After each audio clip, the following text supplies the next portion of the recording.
The Tides of Torment DLC arrives along with new units for Slenesh, Norska and the High Elves. Let's take a look at them all and see what they're all about.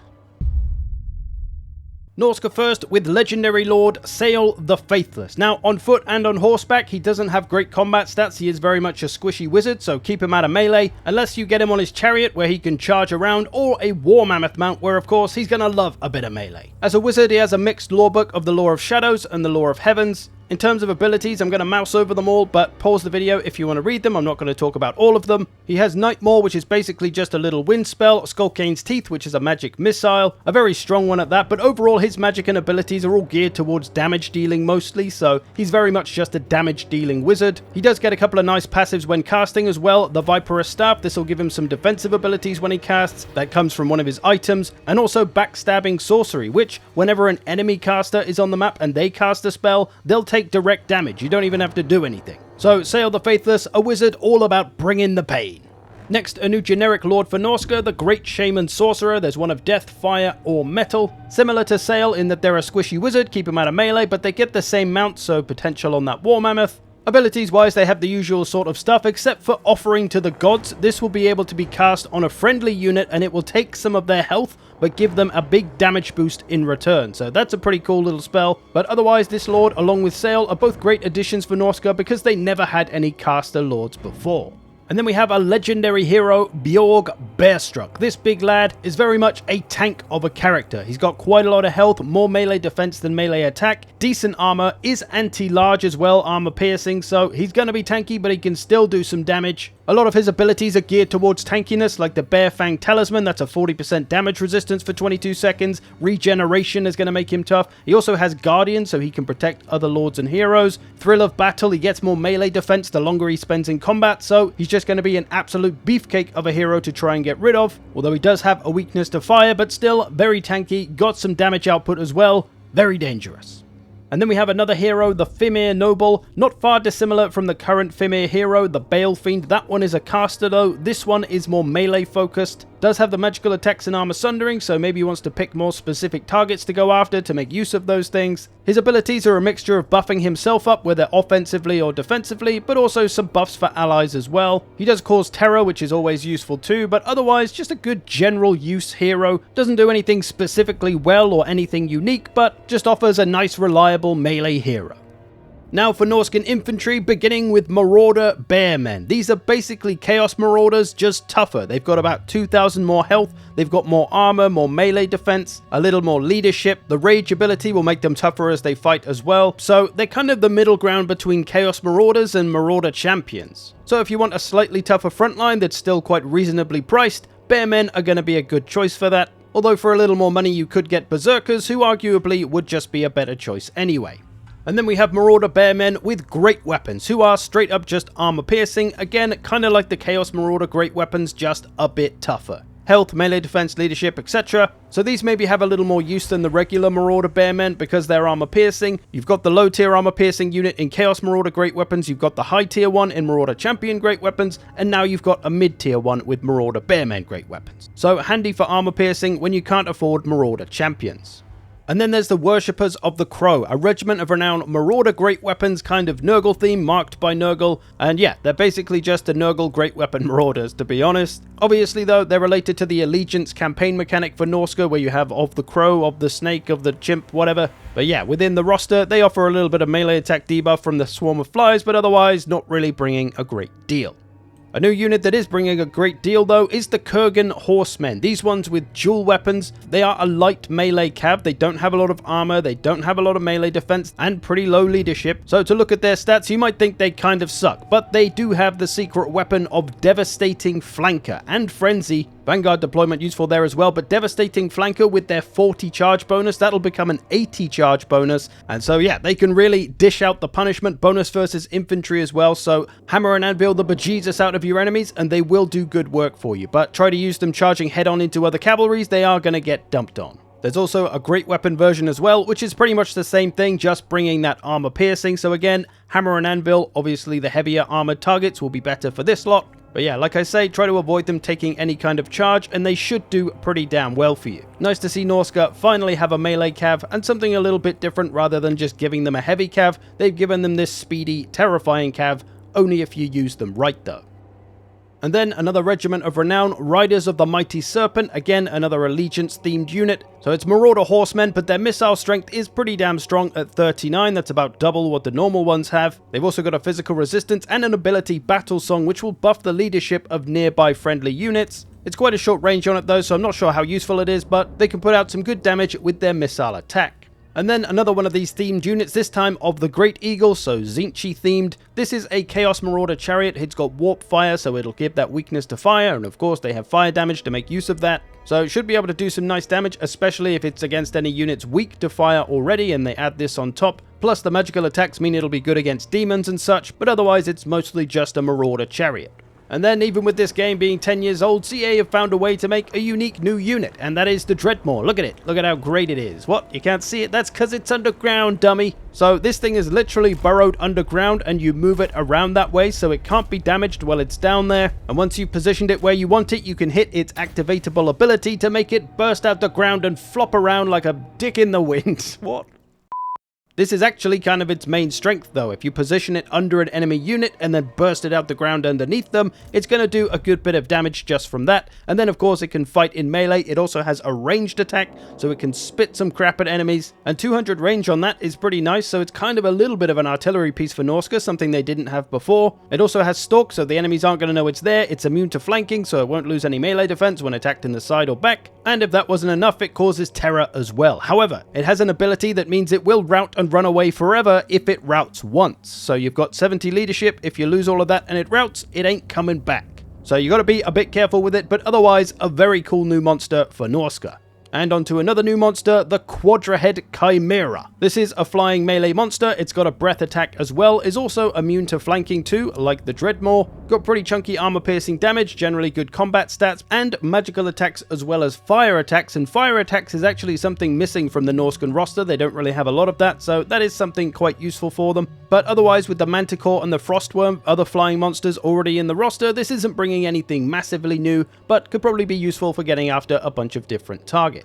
And then there's also a Regiment Renown version of this, the Bloodshriek Chimera. Pretty much the same deal, just a few improved combat stats, and it has the ability to heal itself only when it's out of combat and on the ground though. This comes from an activatable ability that will last 48 seconds and give it stalk, so it can basically hide and heal and then get back into combat. No limit on its uses as well, just a 2-minute cooldown. So pretty nice and a little bit of a different approach for a monster being able to heal itself, not just regeneration.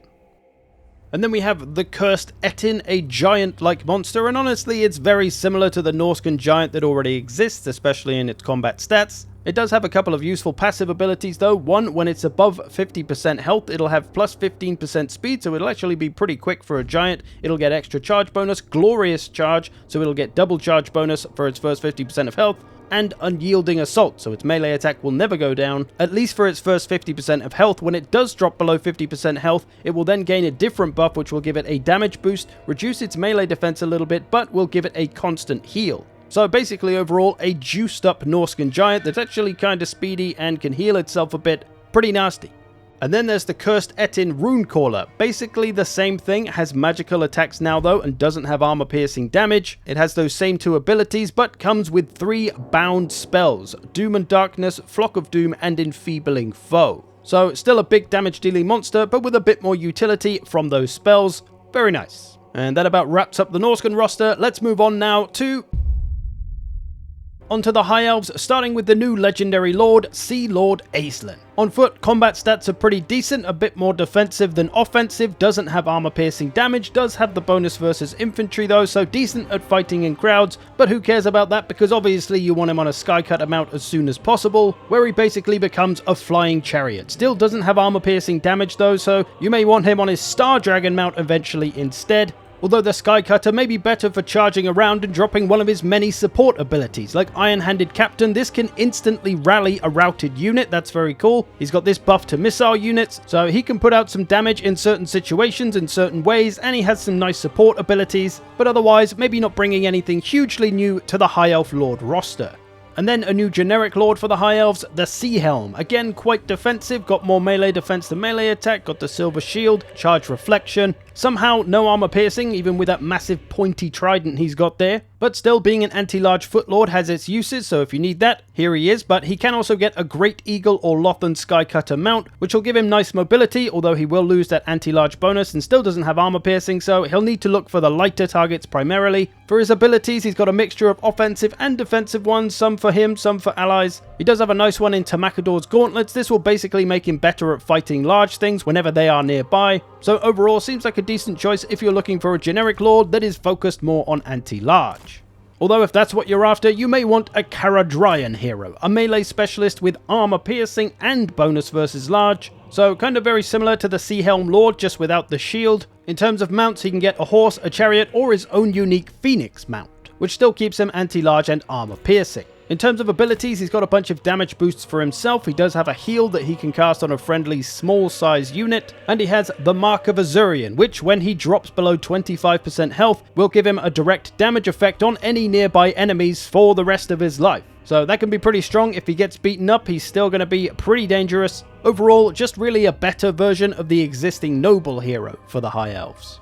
And lastly, in the High Elf character department, the Mist Mage. He's very much a squishy wizard, and much like Balthazar Gelt, if you throw a cheese sandwich hard enough at his face at the right angle, you'll probably knock him out. So keep him away from the melee and the buffet, I guess. But you can put him on a Great Eagle or Lothan Skycutter mount, so he'll be a bit safer on one of those. He brings the new Law of Mists magic, and his most notable ability here, Nullstone. This will basically silence everyone on the map and take away magical attacks for everyone, even his own army. But here's all the spells in the Law of Mists. You can pause this if you want to read them. I will have a video going through these spells in a couple of days though. So otherwise, just a caster hero bringing that new Law of Magic, and I think he's the only hero that can go on a Lothan Skycutter. Onto the infantry, beginning with Ship's Company, a new cheap unit for the High Elves. It's a tier 1 unit. It's basically the equivalent of like Bleak Swords or Empire Swordsmen. So basically the High Elves' first proper chaffy unit, because Spearmen are a little more expensive, but you're going to use them in a similar way. They have that silver shield like the Spearmen do, so this just gives you an option to be a little bit better against infantry, but I feel like a lot of people might still prefer the more tanky holding power of the Spearmen, plus bonus versus large. But a decent option to fill up your army with cheaper units if you want to. And then there's a Regiment of Renown version of these boys as well, Company of the Calandarian. These again are a low tier unit, but they have armor piercing damage, and that's pretty nice for the High Elves because they don't really have any cheap armor piercing units, whether infantry, missiles, cavalry. The cheapest you're going to get is White Lions or War Lions, and they're not cheap and take a while to acquire. So a nice addition for the High Elf roster. And then we have another infantry regiment of renown, the Blades of Hoeth. They are, of course, a juiced up version of the Homasters of Sordeth, and largely that's all there is to them. They're just a better version of those. Very strong though, do have great combat stats, do have Guardian as well, so they could act as a bodyguard unit if they could stay near a lord. Although most of those go on pretty mobile mounts, so maybe heroes would be a better hero bodyguard unit. But yeah, strong addition for the High Elf roster, giving them an infantry that can deal with some of the toughest infantries in the game. And then we have what many have been waiting for, the Lothan Skycutters. So these are flying chariots, but also ranged chariots. So you could use them strictly as a skirmish unit, just doing missile damage and wearing things down. They've got magical attacks on their strong missile attack too, but they can function just as a chariot as well, charging around, flying down and smashing stuff and then flying off again. They don't have a lot of melee defense, so they won't want to stay in prolonged combat. But to aid their charging around, they do have an ability called Momentum, which will give them a pretty big speed boost and charge boost and mass boost, so they'll hit hard when they do that charging. And this version has bows, so it can fire 360, but then there's also this version, which is an Eagle Claw bolt thrower version. So you got that bolt thrower on there instead of bows, which means they are now one directional like an artillery, but they still have pretty good range at 250, not as much as the ground bolt thrower, but still good damage. Still got the option of an anti-large missile or an anti-infantry type of missile, and being shorter range, it actually kind of makes it more accurate, so it's better than the regular bolt thrower. These with their mobility are going to be pretty nasty and very dangerous in the High Elf roster. I'm not sure how I feel about elves getting such a good unit. Can we please give these to orcs instead? Thank you. And then we have the Oceanids, a first for the High Elf roster, as it is a monstrous infantry, something they've never had before, and they're a little different as monstrous infantry go because they're actually a kind of more defensive unit. They don't have armor, but they've got a physical resistance, don't have a lot of melee attack, but they do have a lot of melee defense. They do have a bonus versus infantry though, so that is going to be important for them with low melee attack. They really need to fight infantry and nothing else. But should be a pretty good unit to help hold the line unless magical attacks are on the field, then they're in trouble. They do have perfect vigor, immune to contact effects, a resistance to fire, all the stuff you'd expect from a unit that's made of water. But overall, a pretty interesting unit to the game and the High Elf roster. And if you just rather have one big pile of water, you could get the Sea Elemental instead, which is very much the same setup, no armor, big melee defense, physical resistance. Melee attack is decent though, and does have that bonus versus infantry still, armor piercing. This thing's actually pretty good in all areas. You can take on monsters, you can take on cavalry, you can take on infantry. It's pretty well rounded. It also comes with a bound spell, the Writhing Mist from the new Lore of Mists, and honestly I can't really explain that spell very well in a short space of time. It's like 3 spells in one, but I'll have a guide going over those spells soon anyway. But for now, just know it's a good spell with some good utility, albeit a bit weird. Also, when this thing gets below 25% health, it will spawn a unit of Oceanids to help it out, so you get a free monstrous infantry if it gets in trouble too. Again, another great unique addition for the High Elf roster. And there's another one coming with the Moorworm. This big boy, you probably can't tell from looking at it here, but it's about the size of a Dreadsaurian, so it's absolutely huge. Got a lot of health, got a lot of good combat stats of course, big weapon strength, which is also a bonus versus large, so it's kind of an anti-large monster. Armor piercing, also has regeneration, so it's going to be a tough bastard to kill. And you might think, hey, I'll just bring a lot of missiles. Well, it has an ability for that. Abyssal Cloak will give it a 360 missile protection and a little bit of extra block chance, plus it already has a 25% missile resistance anyway, so yeah, gonna be a tough nightmare to get rid of. A very different new addition for the High Elf roster again. They've had dragons of course and single entities before, but never a big tanky chunker like this. And then there's Silek One Eye, a Regiment of Renown version. Same thing, better stats. This one just comes with Enfeebling Cold and Area Hex that will reduce nearby enemy charge bonus, charge speed, and melee attack a little bit, so it's not that useful and not really that different from the regular one. But that's enough of talking about stupid elves. Let's move on to the sexy stuff with... to the Slenesh roster then, starting with, of course, Dekala the Denied One. Snake Lady with many arms and many swords. She's got great combat stats all across the board apart from the armor department, but she's got a physical resistance and a fair bit of melee defense. But for damage output, she's got that bonus versus infantry, armor piercing, magical attacks as well, so she's just going to want to try and murder infantry primarily, but she does stack up pretty well against characters too. She's also very quick at 75 speed and has devastating flanker, so she's going to want to make use of that charging around. For her abilities, she has 3 that are mutually exclusive. You can only have one of them active at a time. One boosts her damage but reduces her defenses. The others boost her defenses but put down her damage, so you can use those in different ways and in different situations. She also has this, the Elixir of Damnation, reduces enemy melee attack by 100%, so that's going to help her stay alive. So overall a nasty damage dealing lord, but you can make her a little more tanky if the situation calls for it. So quite versatile. And then another new legendary lord for Slenesh, the Mask of Slenesh. Now technically she's not in the DLC, she's free LC, but we'll put her in here anyway. Honestly, quite similar to Dekala in terms of stats and performance, still very fast, still got the bonus versus infantry, magical attacks, armor piercing. Does count as a small entity though, whereas Dekala counts as large, so that's a bit of a difference. And again, similar to Dekala, 3 mutually exclusive abilities, but where Dekala's were all about her, the Mask's abilities are more about supporting allies or debuffing enemies, depending on whoever's near her at the time. So you want to move between those 3 different things, depending on the situation, depending on what effect you might like to bring, so she's more of a support lord rather than Dekala, who's the straight damage dealer killer. And the same with her Staff of Masks item, it will heal nearby allies or direct damage nearby enemies. Now for a new generic lord, the Chaos Sorcerer Lord of Slenesh. These are actually pretty tanky wizards, not squishy ones, so save your cheese sandwiches. They can do alright in the melee, and of course they'll bring the magic. You've got the Lore of Slenesh or Lore of Shadows options. And for mounts you can get a horse, a war shrine, or the new demonic steed, which is basically Titty Snake, which will make him very quick at 100 speed. In terms of abilities, he has the Black Tongue. This can silence an enemy unit, so whether Lord, Hero, maybe units as well, if they have abilities or spells they can use, he can stop that. Otherwise, has a few usual wizardy support abilities, so a nice slightly tougher Lord option for Slenesh. Next, a legendary hero, Steerkar of the Swordsveneer. This creepy motherfucker is slightly tanky with 80 armor, silver shield, big melee defense, big weapon strength as well, although not armor piercing, sulfuric musk on his melee attack, can get a Steed of Slenesh mount or, again, booby snake.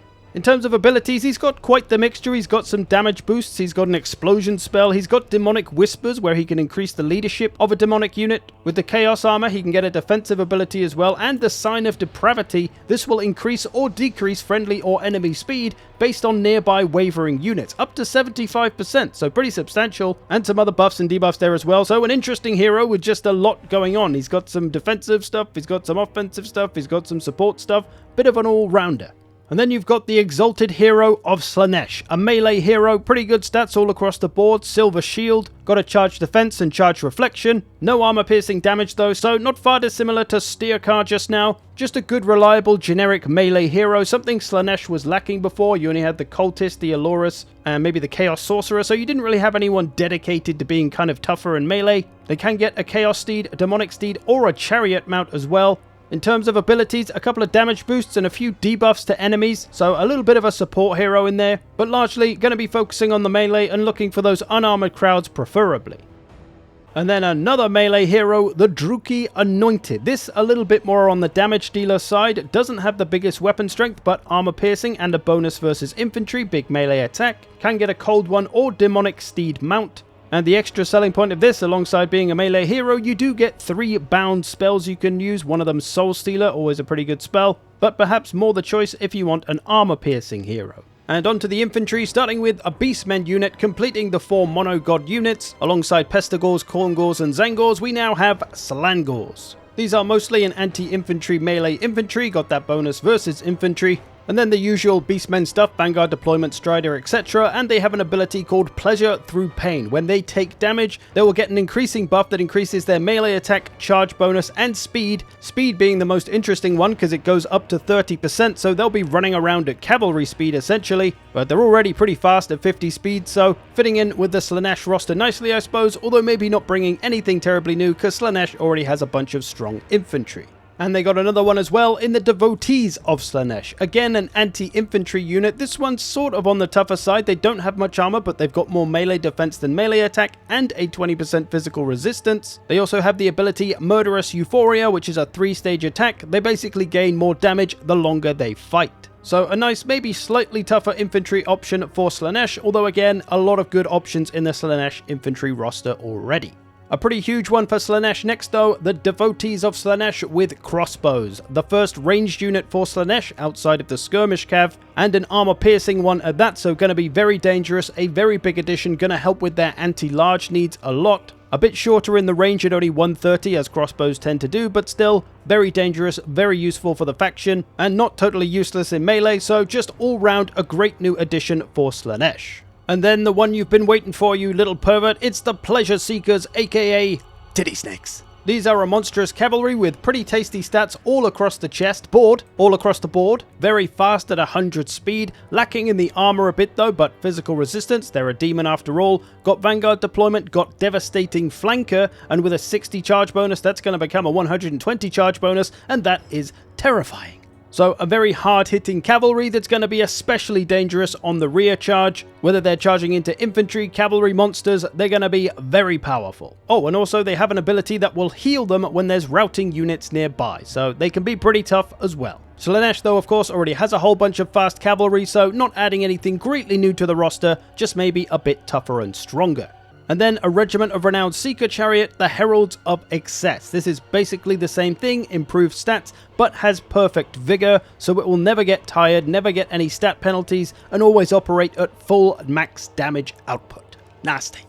And then possibly one of the coolest looking units in the DLC, the Champions of Slenesh. Their stats actually quite similar to the Pleasure Seekers, I've just noticed. They got magical attacks, armor piercing, bonus versus infantry though, so they want to focus the infantry. Bigger weapon strength though, so they should be dishing out more damage overall. Devastating Flanker as well, so again, get them on the hammer and anvil, they're going to be absolutely disgusting. So yeah, more speedy, nasty damage dealing for Slenesh, what a surprise. And then there's a Reggie version, the Pleasure Guard. The same thing basically, improved stats of course, but these ones are unbreakable and they have unyielding assault, so their melee attack will never go down. So just unstoppable, juiced up champions of Slenesh.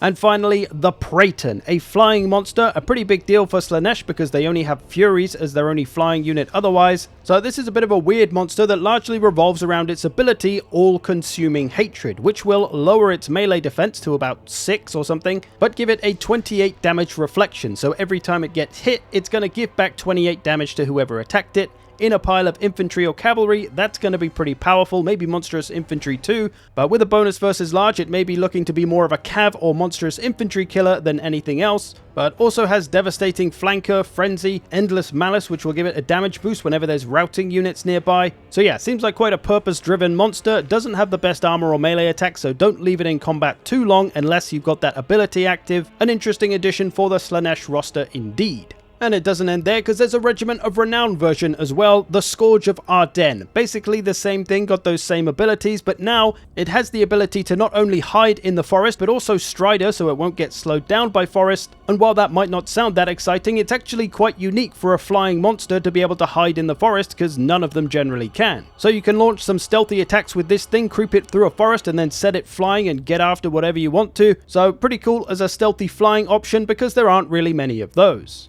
And there we go, all the units in the Tides of Torment DLC. Here's a bunch of other stuff for Tides of Torment if you're interested. Otherwise, I thank you for watching. I hope you've enjoyed this. Consider supporting the channel through Patreon or YouTube memberships if you wish. Otherwise, I will see you in the future.